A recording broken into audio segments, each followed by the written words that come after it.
પાલીતાણા 6 ગામની યાત્રા અને ધૂળેટી પર્વને ધ્યાને રાખી ભાવનગર એસટી વિભાગ દ્વારા 20 થી વધુ બસોને ફાળવવામાં આવી। પાલીતાણા 6 ગામની યાત્રા અને ધૂળેટી પર્વને ધ્યાને લઈ એસટી વિભાગ દ્વારા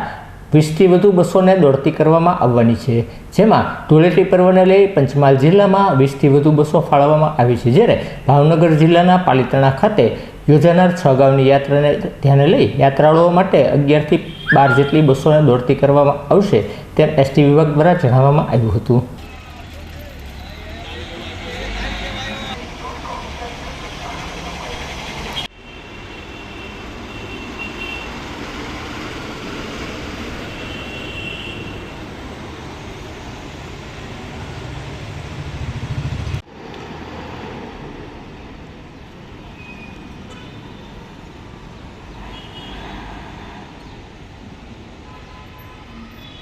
જૈન લોકોનું મોટું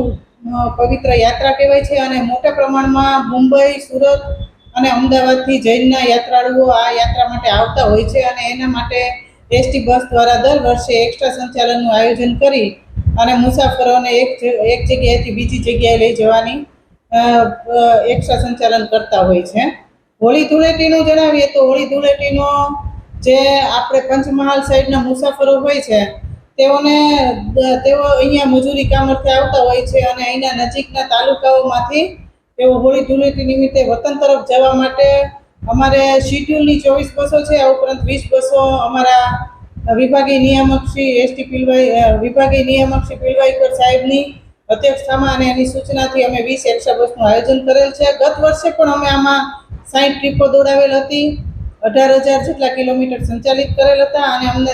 6 લાખ જેટલી ઇન્કમ પણ મળવા પામેલ હતી અને આ વર્ષે પણ અમારું 20 બસોનું એક્સ્ટ્રા આયોજન છે અને ઓનલાઈનમાં પણ અમે આ ટ્રીપો એડ કરી દીધેલ છે।